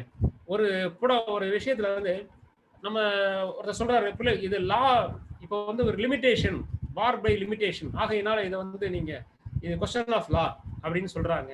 சார் கொஸ்டின் ஆஃப் லா முடிவு பண்ணணும், ப்ரிலிமினரி இஷ்யூல முடிவு பண்ணணும் அப்படின்னா எது ப்ரிலிமினரி இஷ்யூல கொஸ்டின் ஆஃப் லா, எது வந்து மிக்சட் கொஸ்டின் ஆஃப் லா, எது கொஸ்டின் ஆஃப் ஃபேக்ட் அப்படிங்கிறது எப்படி தெரிஞ்சுக்கலாங்கிறதுக்கு பல நூறு ஜட்ஜ்மெண்ட் இருக்குங்க. ஜட்ஜ்மெண்ட் எடுத்து சொல்லிக்கிட்டே இருக்கலாம். ஆனால் ஒரு ஜட்ஜ்மெண்ட் அதுல வந்து ரொம்ப தெளிவா எவ்வளவுதான்ப்பா அப்படின்னு சொல்லியிருக்கிறதுன்னு பாத்தீங்கன்னா 2018 1 CTC 2018 1 CTC பேஜ் 24. இதுக்கு ஈக்குவலண்ட் ஜட்ஜ்மெண்ட்ங்கிறது 2018 அதே ஜட்ஜ்மெண்ட் MLJல 2018 2 MLJ பேஜ் 11ல ரிப்போர்ட் ஆயிருக்கு. இது ரெண்டு ஒரு ஜட்ஜ்மெண்ட் தான்.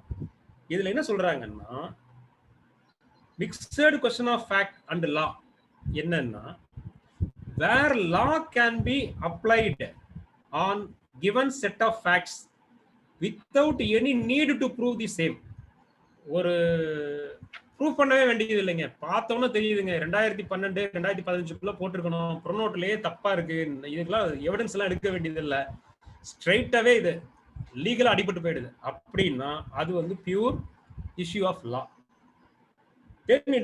When such act of facts need to be proved, it is a mixed question of law and facts. அதுல வந்து போறோம், இல்ல இவர் வந்து அட்வர்ஸ் பொசிஷன் கேட்கிறாரு, இத்தனை வருஷமா இருந்தேங்கிறாரு, இவர் அமெரிக்காவுக்கு போயிருந்தேங்கிறாரு, எந்த வருஷம் போனார், இப்படி போகும்போது பல்வேறு விஷயங்களை ஃபேக்ட்ஸையும் நம்ம பார்த்தாதான் லிமிடேஷனுக்கே வர முடியும், ஜூரிஸ்டிக்ஷனுக்கே வர முடியும் அப்படின்னா அது கலந்து போயிடுறது. அப்போ ப்ரூவ் பண்ண வேண்டிய விஷயங்கள் இருந்தா அப்படின்னு சொல்லுது. ஸோ இந்த ஜட்ஜ்மெண்ட் கொஞ்சம் படிச்சு பார்த்தீங்கன்னா கொஞ்சம் இன்ட்ரெஸ்டிங்கா இருக்கக்கூடிய ஜட்ஜ்மெண்ட். அடுத்தது, இந்த பார்ட்டிஷன்ல ஒரு விஷயம் உதாரணத்துக்காக சொன்னேன். வில்ல டிஃபென்ஸா இருந்தா டைரக்டா வந்து அவர் ஆரம்பிக்க சொல்லிடலாம் டிஃபெண்டன்ட்னு. ஆனால் வில்ல தவிர நிறைய விஷயங்களை செட் பண்றாங்கன்னு வச்சுக்கோங்க. எங்க அப்பா எனக்கு உயில் எழுதி வச்சிருக்காரு, அதன்படி எனக்கு பாத்தியப்பட்டது, அதுக்கப்புறம் நான் வந்து கிட்டத்தட்ட 20 வருஷமா என் அனுபவத்துல இருந்திருக்கு, தனியா அனுபவிச்சுட்டு வந்திருக்கேன், அதன்படி வந்தமா ஊஸ்டர் வந்துருது, இப்படி பல டிஃபென்ஸ் எடுக்கும் பொழுது அதுல வந்து நீங்க டிஃபெண்டன்ட் தான் ஆரம்பிக்கணும்னு சொல்ல முடியாது, கம்பல் பண்ண முடியாது. இது 2017 1 CTC பேஜ் 305. இப்ப நான் framing of issue is irregularity. ஒரு மேட்டர்ல வந்து ஜட்ஜி வந்து ஒரு இஷ்யூ ஃப்ரேம் பண்ணல, ஆனா அதை பத்தி ஒரு கருத்து, ஒரு ஆன்சர் வந்து டைரக்டா ஜட்ஜ்மெண்ட்ல சொல்றாங்கன்னா அது வந்து இர்ரெகுலாரிட்டி தானே தவிர it is not a contrary to the root, it doesn't touch the root of the suit அப்படின்னு சொல்லி ஒரு judgment 2016 6 CTC 848. 2016 6 CTC page number 848. Okay. இப்ப இதுக்கு நேரடியா சம்பந்தம் இல்லாம ஒரு விஷயம், நான் 2 விஷயம் சொல்றேன். ஒண்ணு வந்து லிமிட்டேஷன் பொறுத்த வரைக்கும், லிமிட்டேஷன் ஒருத்தர் ப்ளீ பண்ணவே இல்ல. ஒருத்தர் லிமிட்டேஷன் ப்ளீ பண்ணவே இல்ல. ஆனா லிமிட்டேஷன்ல வந்து இருக்கு. நான் முதல்ல சொன்னதுக்கு இதான் உதாரணம். பார்டு பை லிமிட்டேஷன்னா கோர்ட் வந்து ஆட்டோமேட்டிக்கா அதுல டிஸ்மிஸ் பண்ணலாம். ஏன்னா even though it is not pleaded, ஏன்னா அண்டர் செக்ஷன் 3 ஆஃப் லிமிட்டேஷன் ஆக்ட்ல it is the duty cast on the court to dismiss the suit or application if it is found to be barred by limitation. அதுல வந்து ப்ளீடிங்லாம் கேட்கணுங்கிற அவசியமே கிடையாது. ஒருத்தர் pronote case போடுறாரு, 4 வருஷம் கழிச்சு போட்டுறாரு, நம்ம ஹெட்லாருக்கு வந்து ஏதோ ஒரு கவனத்துல நம்பர் பண்ணி போடுறாருன்னு வச்சுக்குவோம். இல்ல இது வந்து பார்டு பை லிமிட்டேஷன் இருக்கா இல்லையான்னு ட்ரையல் நடத்த வேண்டிய அவசியம் இல்லை. 2014ல போட்டது 2018ல தான் சூட்டை போட்டிருக்காங்க. 4 years ஏதோ கால்குலேஷன் எரர் நம்பர் பண்ணிட்டாங்க, பார்டு பை லிமிட்டேஷன் தூக்கி அடிச்சிடலாம், அவ்வளவுதான். ஸோ இது வந்து AR 1970 சுப்ரீம் கோர்ட் 716. அப்புறம் அந்த ஃபர்ஸ்ட் ஹியரிங்னா என்ன அப்படிங்கிறத பத்தி ஒரு ஜட்ஜ்மெண்ட்ல இருக்கு. 2003 8 volume 8 SCC page number 357, page number 357. Okay. இது தவிர ஒரு உபரியா ஒரு ஜட்ஜ்மெண்ட் சொல்றேன். இந்த அட்மிஷன் பத்தி சொன்னேன். அட்மிஷன்ல வந்து வாதி அட்மிஷன், பிரதிவாதி வந்து வாதி ஏதாவது ஒரு அட்மிஷன் பண்ணியிருக்காரு, அதை வச்சு கூட பிரதிவாதி ஏதாவது டிஃபென்ஸ்ல டிஸ்மிஸ் பண்ணணுங்க, அவரே ஒத்துக்கிட்டு இருக்காரு, எதுக்குங்க இந்த சூட் வச்சிருக்கீங்கன்னு சொல்லி கூட கேட்கலாம். அதே ஒரே ஒரு ஜட்ஜ்மெண்ட் இருக்கு, ரேரஸ்ட் ஜட்ஜ்மெண்ட் 1972 மத்திய பிரதேஷ் பேஜ் 147. வாதியே தப்பா ஏதாவது ஒன்று சொல்லி போறாரு, ஏதோ ஒரு அட்மிஷன் அந்த ப்ளீடிங்லேயே தப்பா சொல்லிட்டாரு, அதுவே லிமிடேஷன்ல பாத்தீங்கன்னா அதை கரெக்டா பார்த்தா லிமிடேஷன்ல காலி ஆயிடும்னா அந்த அட்மிஷனை எடுத்துக்கிட்டு சொல்லணும் அப்படின்னு சொல்லி ஆர்டர் 12 ரூல் 6 வந்து வெறும் பிளைண்டிஃப் டிஃபெண்டன்ட்னுடைய அட்மிஷனுக்காக மட்டும் இல்ல, பிளைண்டிஃபோட அட்மிஷனுக்கு சேர்த்து தான் அப்படிங்கிறது 1972 மத்திய பிரதேஷ் பேஜ் 147. இதெல்லாம் வந்து ரொம்ப ரேரஸ்ட், ரொம்ப ரேரா உங்களுக்கு பயன்படக்கூடியது தான். ஆனாலும் கூட நாம ஒரு இந்த மாதிரி யாரும் தொடாத ஒரு பகுதியில கூட நம்முடைய தெளிவு இருக்கணும் அப்படிங்கிறதுக்கான ஒரு முயற்சியாக நான் இதை சொல்லியிருக்கேன். எல்லோரும் பொறுமையாக கேட்டிருக்கீங்க. நன்றி, வணக்கம், வாழ்த்துக்கள். ரொம்ப நன்றிங்கய்யா. ரொம்ப